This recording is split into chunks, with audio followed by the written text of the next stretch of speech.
Sweet baby Jesus. That escalated quickly. Or did it? We're going to cover some tough truths about race, police riots, and violence on the Fat Man's Guide podcast. Chapter 13 MERICA! What the hell is going on? Hi, everyone. Welcome back to the Fat Man's Guide. Today, before we get things rolling, I just again want to thank you guys for all listening, being part of it, for subscribing, sharing. If you haven't done that, please do so. I really want to thank you guys again for showing support, giving me some ideas. There's a lot of things I'm still planning on working on. And again, as always, if you could go on to like iTunes and give me a review, that would be amazing. Give me 5 stars, that would be even better. And again, like with this video in particular, it's gonna have some tough stuff on it. If you feel like it's something that you want to share with someone, please feel free to share it. I would love to be hopefully part of the answer and not the problem. So before we get going again, I've taken the last couple weeks off. I had to do my real job. I had to grade a bunch of papers and stuff like that. And then last week I was going to do another episode, and that episode was going to be on follow-up to my original MERICA episode. And I wanted to talk, I had a couple questions about why is America's society so anti what it is you say that it was kind of built on. And I was going to cover that, and then all the chaos went down. And then, of course, the George Floyd murder happened. And, well, as I said in my very first episode, human behavior will destroy us a lot faster than this virus will. And I think we're seeing that right now. And so I decided to take a week off, and I said I'm going to hold off on doing this because I really think that I want to let this develop, and then I think we're going to have a little bit more that we'll be able to talk about, in this episode and probably subsequent episodes after it. And so in getting to this, everyone the last week has been talking about fixing the problem, and I know some people are going to like to hear this, but I don't see anyone talking about the problem yet. We're angry, we're frustrated on all sides, and I don't see us talking about what the problem is. And everyone makes it sound like it's easy. Everyone says, well, you just stop being racist. Well, how long has racism existed? And remember that racism is long before America. Racism has been happening for a long time. And it's kind of like when Donald Trump came out, right? When he was talking about, what are you going to do in the Middle East? And he goes, my son-in-law, Jared Kushner, is going to solve peace in the Middle East. Dude, shut up. That is dumb. All right? The issues they've had in the Middle East, I mean, if you just check a history book, the issues they've had in the Middle East have been going on for thousands and thousands and thousands of years. And very intelligent men, all right, coming from the best intentions, have tried to fix that problem. The issue that we have is that when people want to fix something, we have to start looking at what the real problem is. And we've got to ask the tough questions, and we've got to talk about it in a way that is going to allow us to be able to fix things. So there's 3 things I want to talk about today. And I'm sure I'm going to have a couple more episodes off of this, and I figure why not? Because it's actually a conversation that I talk about a lot in my classrooms. And one of the first things I always talk about is the fact is that race is the great American problem. And I teach in a small country town. I grew up in a small country town. And a lot of people, I think a lot of times the students don't necessarily get it. Because they don't see it. Yeah, it's small country town. Most of us are white. Guys, when I grew up in this town, I never met a black person in my life until I moved to Pittsburgh when I was 18. All right? And so for me, I heard about racism. Right, I saw it in movies. I listened to a little bit of gangster rap here and there back in the early 90s. And I thought I understood what racism was. But I didn't. All right, I didn't. And so if we want to fix the problem, we have to start talking about what the issue is. So let me give you a quick story. When I moved to Pittsburgh, a number of my best friends that I made in college were black. And it was different because now I had to see racism from a different angle. All right. Well, first off, I was one of a few white people that hung out with a couple of my friends. So I was the token white friend. And I got to see a lot of people, black people, who were very frustrated, didn't trust white people. And I felt that. And I'm like, but I haven't done anything wrong. I haven't done anything wrong. And not that all I've lived the black experience, but I got to see that there was a racial tension that I had never recognized. My friends would always joke about the fact that, hey, if we're driving, down a certain street, Jim, we want you to ride shotgun because if we have a white guy in the front of the car, we have a better chance not getting pulled over. And, I thought it was funny, but I never really recognized that it was kind of true in a lot of ways. I remember specifically one example of this was if you've ever seen the movie Don't Be a Menace to South Central While Drinking Your Juice in the Hood. I had not seen this movie before this incident happened. And when I think about back on it, I'm like, oh my God, that's so true. When my friends and I one time stopped at a convenience store, just like in the movie, you'll know exactly what scene I'm talking about. We get out, me and two of my black friends, we walk in. I walk one direction, my two black friends walk over another direction. The guy who's running the store, all right, gets up from his seat, walks across, and so he can look down the aisle where my two black friends are walking down. I'm over on the other side of the store. He's not concerned about me at all. Now, why? Because clearly they must have some kind of criminal record. They must be really violent. Guys, these are art school students. They're not gangster thugs, okay? They just happen to be black. But when I saw that, I kind of found it to be weird that it's like, but, that's just weird. And then when I saw it in the movie, I'm like, wow. I mean, like, literally, this is a daily experience for a lot of these folks. And so, the thing is, race is a real problem because of the perception that people have of another group of people. Now, I've looked on social media and I've seen so many posts, people talking about black violence and black on black violence. Okay, that sounds great. So you're telling me that every black person is obviously violent and mean. So now you're treating black people probably like you do Muslims in the regards to they're violent and want to blow up everything.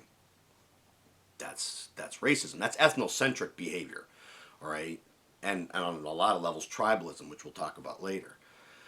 See, that's not fair to people.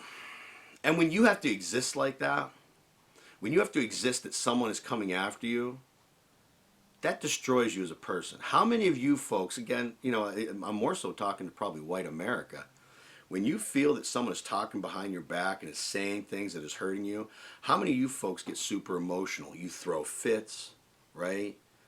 You all get suicidal. You do all these things. That's a daily life for an African American in white America, all right? And so racism is very, very real. And it's because of the perspective that people have. I'm going to give you one last example of this, all right? A number of years ago, hopefully my friends are not going to mind me sharing this story. A number of years ago, probably about 5, we had a wrestling tournament at my high school for youth, little young kid. And we had this team that comes down from Erie locally. And the coaches and the parents, of course, most of them are black. And they're very excitable, right? And they're yelling and screaming, and they get all fired up, and all this stuff. And what I always found amusing was a lot of the white parents, when we see them at different tournaments all the time, would be like, oh, those parents, they're just ridiculous. They're off the handle. And I'm sitting here thinking, have you not watched Parents, period? I've been coaching over 20 years now, all right? And I have mostly white, student athletes around me. Man, white parents are just as crazy. They're yelling, they're threatening people. I have heard parents threaten student athletes during my football games. All right? Don't tell me that these black parents are that way. But see, here's the perception. Well, they're black, they're violent, they're whatever. That's the racism we're talking about. That's the problem. What was funny about this one particular story at this tournament is I was the game management for it, and we're out in the hallway, and one of the parents came out and said, hey, Jim, there's a problem. There's a big problem with that team from Erie. I'm like, oh, geez, because I know, it's mostly white folks that are now going to be interacting and dealing with, these folks who came from the inner city. And I go in there, and it's heated, all right? And I'm like, whoa, what's going on, right? And I try to, I was like, hey, don't worry about it. I got it, so I kind of sent a couple of the people. I started talking to the coach, right? And he was upset. And he was a smaller guy, but behind him was this massive monster of a man, right?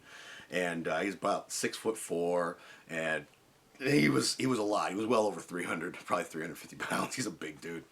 And I'm talking to him. I get him calmed down. I was like, sorry. He's like, we'll probably never come back here again. I said, I understand that. I said, just if you have any other issues, please come to me. I will help you out. I'll talk to you. And we were able to calm things down. And what was funny was, when this happened, the bigger gentleman, was standing there and he's just kind of looking at me. And I'm like, okay, well, I mean, I don't know if I got to have an issue or something like that. Because, again, not because he's black, but because I get issues from parents all the time. He looks at me and goes, JP. And I haven't heard this in a long time. This is what, they called me when I was in college. It was my nickname when I was in college playing football. And I was like, yeah? And he goes, don't you recognize me? I'm looking at him, and I can see it in the eyes, right? And I was like, and he just goes, Big Cat. I was like, oh my God, Big Cat, right? As soon as I said, oh my God, Big Cat, he was one of my teammates in college when we played football. This big, massive mountain of a man who's standing right to me, wraps his arms around me, gives me a big hug, right? And, we're having this big guy hug, for a second. And then we're sitting there, we're smiling, we're talking, we're catching up and everything else. He's talking about his kids. But here was the thing. Later on, when I walked around, there was a bunch of my players who were, sitting over another set of section of stands. And I walked over like, Coach, do you know him? I was like, yeah, he's a college teammate of mine. And like, I didn't know what was going on. I just see him standing toe to toe with you, and all of a sudden he just jumped on you, and I thought he was trying to kill you. I'm like, no, man. No, he's just giving me a hug. I was like, we hadn't seen each other in over a decade. And my point being, not that my kids were wrong, but the perspective of African Americans within white community, especially those who have never seen the race issue, tends to be negative. And that's the problem. That's the problem we have to fix. All right? Now, again, I'm not saying I got the answer for it, because that problem's difficult. But understand that racism is very, very real. And on a lot of different systemic levels, which I don't have enough time to talk about today. I probably will in the future. So the first thing to talk about is racism is real. And it's perception of people, particularly in white America, on what the realness of the problem is. The second thing, and this one kind of upsets me, is police violence, police brutality. And of course, here's the thing. There are bad people in every group. There are bad cops, there are bad teachers, there are bad construction workers.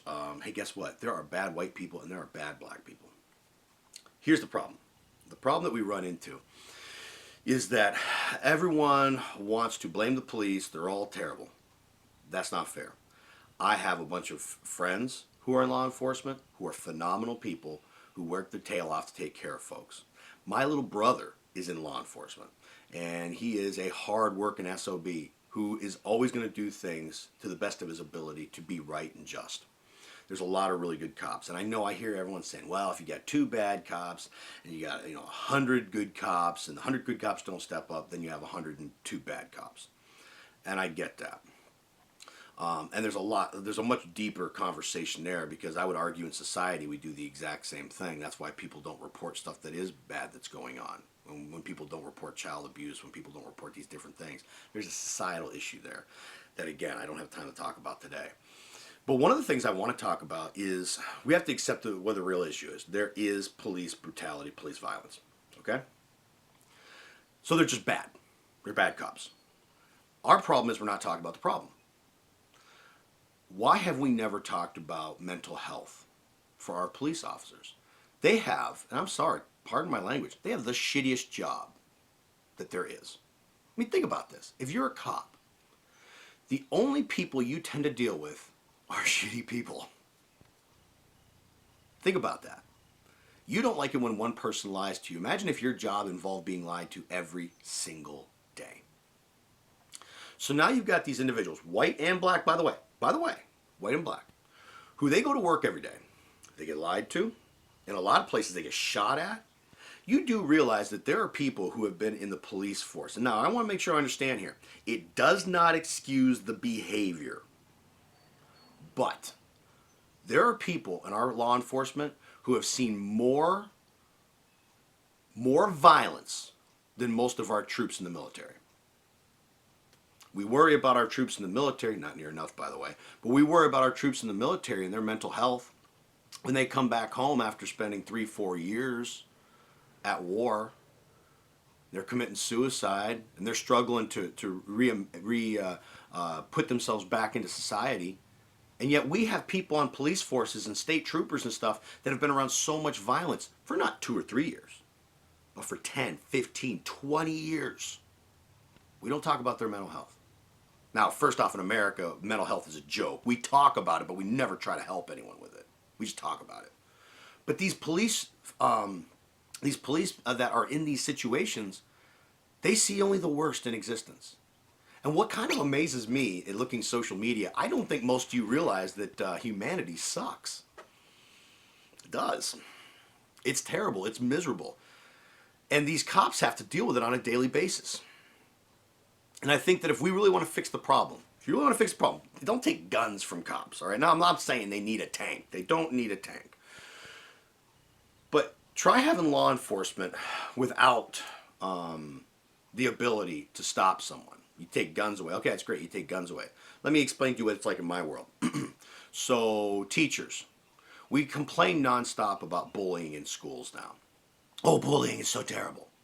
Well, we've had bullying forever. But I will say this, that when I was a kid in high school, a kid bullies another kid. A teacher sees a kid bullying another kid. A teacher tells that student to come over. A teacher gives that student grief. That student, of course, says, I'm not bullying. Teacher grabs student, puts him up against a wall. Now, I know some of you are going to go, well, that's mean. You shouldn't do that to a child. That's right. And then they continue to bully. I watch it every single day. I report it. I've told parents, your kid's being a bully. Well, you're bullying him. How do you fix the problem? You don't fix the problem. All right? I'm not saying that we have to have violence. All right? But what I am saying is, if you really want to fix the problem, taking guns away will not fix the problem. That guy didn't use a gun on George Floyd. What you're all telling me is he used a knee. It's not a gun. So the problem isn't the gun. The problem is the mental health of that officer. Again, not making it okay. It's not okay at all. That poor man is dead. But here's the thing. Until we start talking about what we've put our police into, we, people, society, have put our police officers into these shitty situations where they have to choose between life and death on so many occasions. They get lied to nonstop. They don't get support from a lot of communities. And now you wonder why they struggle. Again, it doesn't make it right. But if you want to fix the problem, let's start being serious about fixing the problem instead of just talking about stuff so we can sound all noble and holier than thou art. All right? So that's my second point. There is a police brutality problem, but we're not talking about what the real problem is with it, and that is the mental health of the people that have to go out there and keep you safe. All right? The guys that you call when you have a problem. And unfortunately, it's playing out on a portion of society, not only black society, but anyone who finds themselves in a bad place. And unfortunately, because black communities are so disadvantaged because of systemic racism, it puts them in the crosshairs, no pun intended. My third thing I want to talk about is this. Everyone who's talking about these riots, they're talking about, well, obviously you folks are bad and you make poor decisions, and why would anyone support you and help you? Folks, let's knock this crap off. There are people right now that are trying to take these riots to overthrow your government. If you haven't started researching, I mentioned this about a week and a half ago to one of my former students, and all of a sudden I saw articles yesterday about this. I'm like, let's do a little research. There are groups. Now I know what you're going to say. That's right, Antifa. Antifa's part of it. Of course they are. They want change. But you have right side individuals too. You have white supremacists that are trying to make Antifa and black people look bad. You have, now if you haven't looked it up, this is really interesting, and I don't even know how I feel about this, but the Boogaloo movement, these individuals basically are your millennial militant sect of people.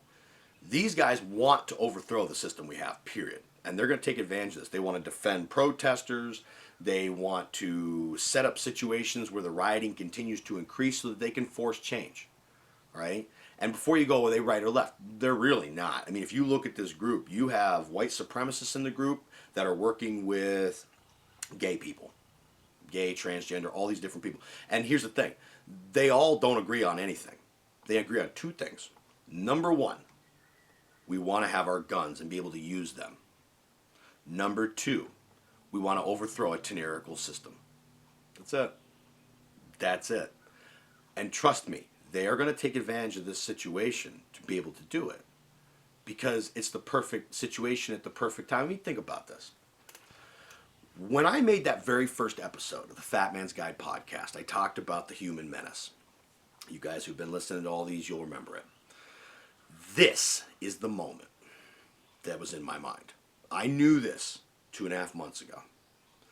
When you take a broken system, which it is, you've heard me say this is a broken system.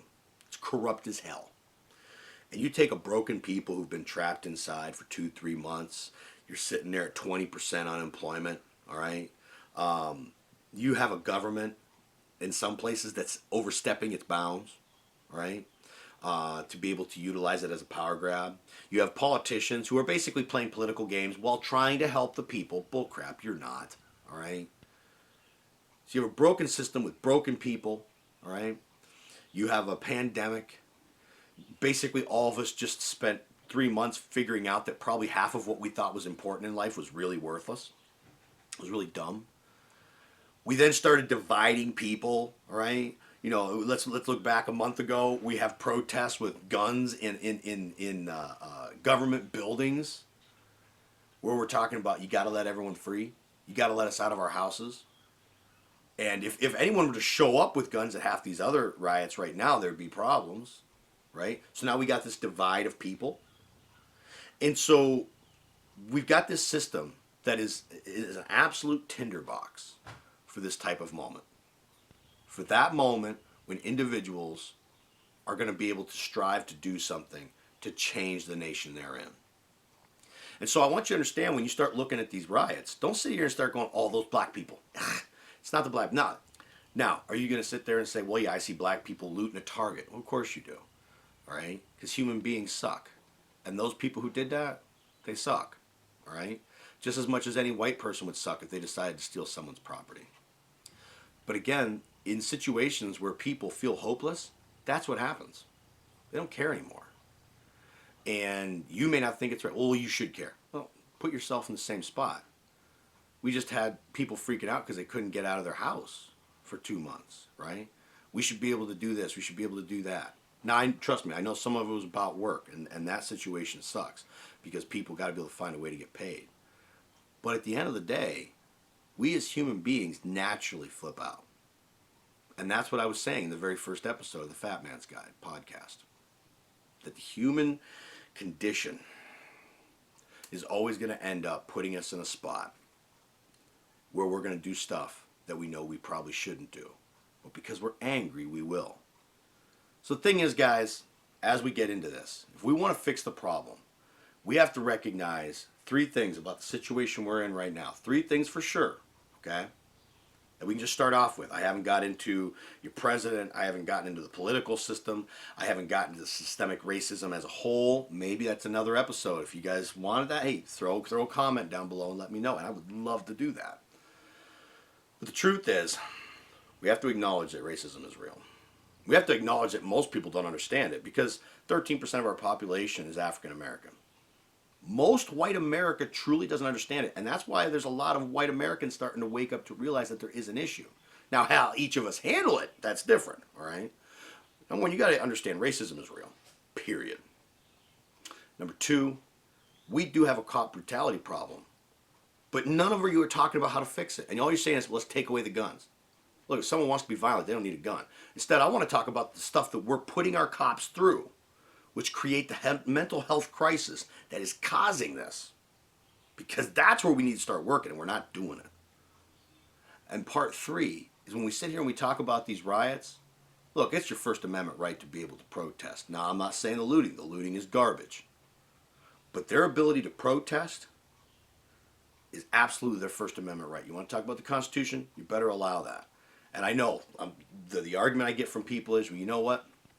I thought COVID-19 was so bad. Guys, COVID-19, I saw people protest because they got trapped in their house for, 2 months? And you got a group of people who feel like they've been oppressed for 200 years. Look, that COVID to them doesn't mean anything at that point. Because there's, in their mind, just like you thought when you protested, there are bigger issues to deal with. They wanted to deal with racism. You wanted to deal with a tyrannical government. Both of those are 200-year-old problems in America. So please, before everyone gets salty and ticked off, all right, at each other, hell, some of you are probably salty and ticked off at me right now after listening to this video. please really reflect on where you're going to go with this. Because if you want to make things better, you have to start fixing the problems.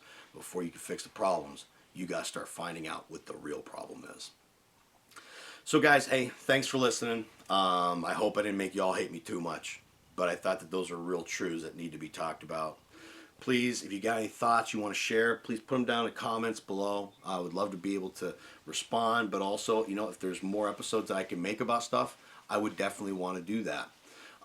If you get a chance, please like, subscribe, share, especially if you think this is something that someone may want to listen to, may want to use. And like I said, guys, I appreciate all the support. It's been phenomenal. I've had a good time with it. And as always, guys, please live life to the fullest without excuses, even in crazy times like these. See ya.